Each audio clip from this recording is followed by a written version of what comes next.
NIO, being one of the hundreds of players in China, has been seen expanding their market to the European Union. While the company still has a lot of ground to win over within their home country, doing the preliminary groundwork in other markets outside of China might be a good strategy by NIO. And lately, NIO's efforts can be seen in their sales numbers. As you already know, they've been consistently delivering upwards of 20,000 units for the last few months. However, NIO might be able to expand to even more markets soon. With the rise of the use of EV in the US, NIO might be setting their eyes on entering their market. How will this fare for NIO? Will the company be able to compete in the United States? Or will the US not be able to supply the infrastructure needed for EVs, and therefore NIO won't be able to take advantage of the US EV market? Well, let me explain. Disclaimer.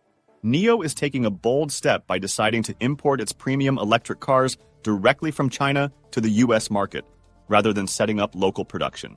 This move, announced by NIO's US CEO Ganesh Iyer at the Next China conference in New York, signals the company's intent to expand its global presence without compromising its established manufacturing processes. This was released last November 2023, and NIO could already be in the works of making this vision a reality. NIO aims to sell its first car in the US by 2025 as part of a broader goal to expand into 25 countries and regions.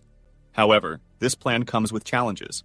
The US government, through the Inflation Reduction Act, IRA, offers a $7,500 tax credit for consumers purchasing qualifying EVs.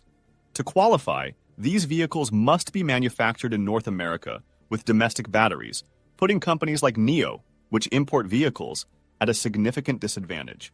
While many automakers, including South Korea's Hyundai, are investing in US factories to qualify for these incentives, NIO has chosen a different path. According to Iyer, the costs of building factories in the US are prohibitively high, and the complexity of relocating NIO's unique supply chain makes this option less viable. NIO relies heavily on specialized suppliers in China who do not operate in the US, making it difficult to replicate the same quality and efficiency in a new location. Iyer also pointed out that NIO's high-end models are too expensive to qualify for the US tax incentives, regardless of where they are produced. "You don't want to drop the price just for the sake of dropping the price," Iyer said, emphasizing that altering their pricing strategy to fit the IRA requirements wouldn't make sense for the company. On top of this, the US has also increased their tariffs on Chinese EVs from 25% to 100% import duties. That's going to make the cost of Chinese EVs double if they're going to be sold in the US. Would you buy NIO vehicles if you know that they're way higher than what they originally cost without the import fees? Let us know your thoughts below. This decision also highlights NIO's strategic focus on maintaining its fabless management model, which means the company does not own its manufacturing facilities. Instead, it partners with suppliers and manufacturers, allowing it to scale operations more flexibly. Founded in 2014, NIO has quickly become a notable player in the EV market, debuting its first electric vehicle in 2018 and listing its shares on the New York Stock Exchange the same year. Despite the challenges, NIO's plan to enter the US market through imports rather than local production could be a smart move for the company's growth. By sticking to its established production processes in China, NIO can maintain its high standards of quality while avoiding the significant financial and logistical challenges of building new factories in the US.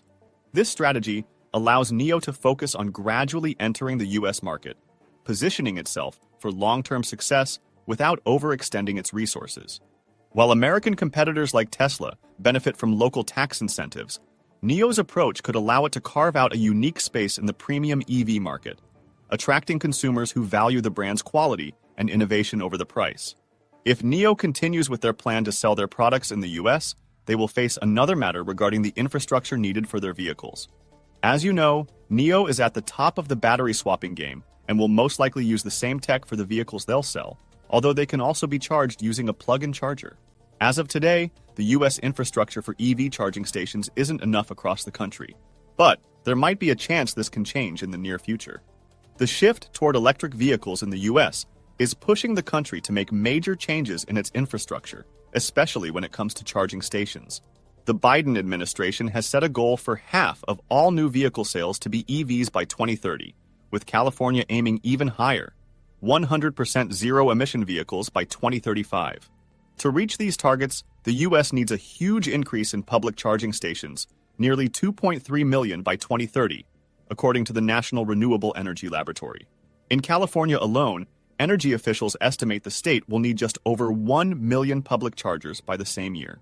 This demand means the U.S. needs to install about 440,000 chargers each year over the next 5 years, a 12-fold increase.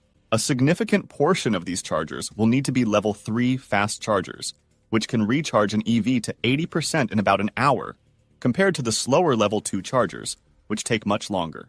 However, meeting these goals won't be easy. Many older buildings lack the power infrastructure needed to support new chargers, and getting permits and local approvals can cause delays. Property owners are also grappling with the financial risks and costs of installing these chargers, with back orders for equipment stretching over a year. As the country expands its EV charging network, this development could help companies like NIO, which is planning to enter the U.S. market by importing its premium electric cars from China. The increased availability of charging stations, particularly fast chargers, will make it easier for NIO to attract American customers. As more chargers are installed in key locations like highways, shopping malls, and apartment buildings, potential buyers will feel more confident about owning an EV, knowing they have convenient options to recharge. NIO's decision to import cars rather than build factories in the U.S. might seem risky, especially since their vehicles won't qualify for U.S. tax incentives, as mentioned earlier.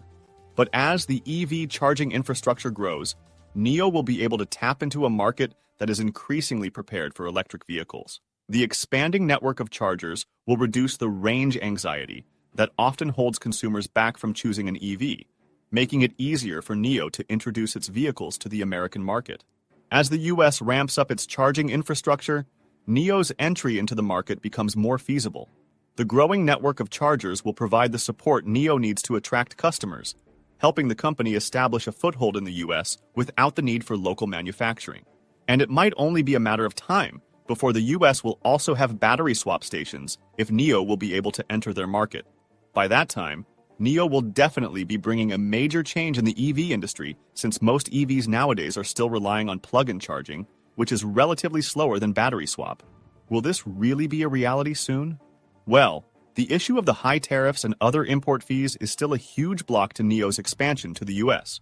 However, with the upcoming elections in November, the new president might have different views on Chinese EVs and could be more open to them being in the country. In fact, one of the candidates, Donald Trump, has encouraged Chinese EV manufacturers to build plants in the U.S. He might have plans to lessen the burden on Chinese manufacturers to make it financially easier for them to build their products on U.S. soil. This will surely make NIO's products be more attainable for the U.S. EV users and will have a higher chance of dominating in the market, especially since they're already well on their way in creating vehicles that can go toe-to-toe with Tesla's offerings. A user on X even showed a public poll making other users choose between the interior of Onvo L60 and Tesla's Model Y, and it showed that the NIO sub-brand won by a landslide. If the American market will have the same sentiment, it's only a matter of time before NIO and its stock price will be back at the top. How about you? Would you be in favor of the next U.S. president being more open to Chinese EVs being sold in the country? Let us know your thoughts below. If you want to learn more about NIO and the EV industry in general, you can also click on any of the videos on your screen. And lastly, it would greatly help the channel grow if you interact with the video. Leave a comment, and share this with your friends if you like them to stay updated on the latest happenings with NIO. See you in the next video.